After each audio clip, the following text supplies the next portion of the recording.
The present.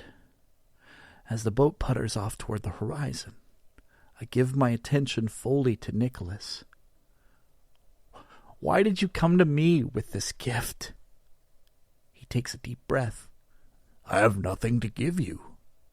You offered the chance to change one moment in my past. No, he says, shaking his head. What I said was you would have the opportunity to change one moment in your life with everything in perfect clarity. The rest was merely what you wanted to hear. I don't understand. How is that any different? Nicholas takes the final key from me, holding it out with the others. I look down at his palm, noticing how much each of them reminds me of the person who gave them to me. My mother's key is made of strong metal and looks like it could open just about any door. Gail's is mysterious and deeply cut.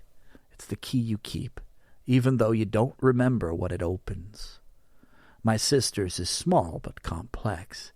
It's easy to take for granted, even though it would never leave your key ring. My brother's is familiar and warm, the key you lose and find in the last place you left it. And now my own. At first glance, it's just another key. But as I see them all side by side, I see the way it's been designed has taken a bit of the characteristics of all the others.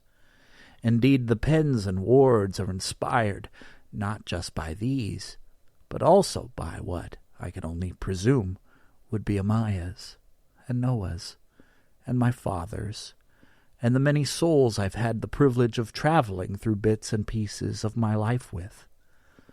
Nicholas waits until my eyes meet his to close his hand. You've always had the power to change that one moment. Not tomorrow or yesterday, but right now. This moment. Nicholas takes a few paces away from me, and with each step backwards, the years slip from his face. The present, that moment, is the greatest gift you could ever possess. His belly melts, his beard falls away, and the hair on his head thickens right before my eyes. You can't change what happened in your past, but if you work at it, you can change how it affects your future. The old man is gone, and the person standing before me looks as though he's celebrating his 24th birthday. I'm filled with a brew of emotions, drunk with love. I feel like the snow globe swirling with flecks, and all I can do is follow the impulse to pull my brother to my chest and hold him tight. Chris! Chris! His laughter fills my ear. Does this mean I can finally stop pretending to be Santa Claus? I'm too overwhelmed to respond. I'm both laughing and crying, shaking with joy and grief. Reluctantly, I release him, and as we separate, I realize we're no longer on a rooftop in Louisiana. Night has fallen, and we're standing in a winter storm under a bridge in rural Ohio. I look down at the broken ice beneath my feet, and a sudden realization chills me. This is where I am. Chris nods. I knew I died as a casualty of war, but I couldn't remember why we'd been fighting. I pull a sharp intake of breath as my feet sink into the icy water. He squeezes my shoulder, the same way he had when he was Nicholas. If you don't think you have the fight left in you, I can take you away from here. We could share your last moments in Paris or on Home Street or anywhere you want to go. The water rises to my knees.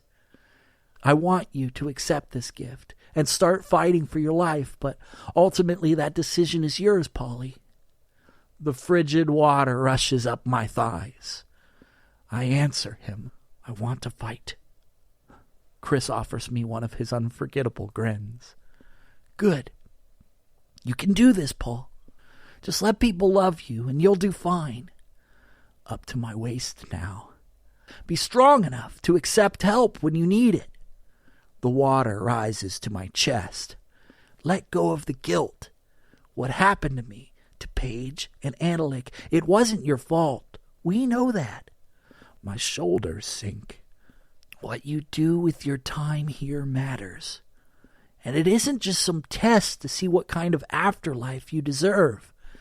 My neck. Thanks for always looking out for me. I love you, bro. And I'll be watching over you.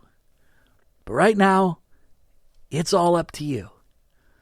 I sink below the murk, and Chris fades away.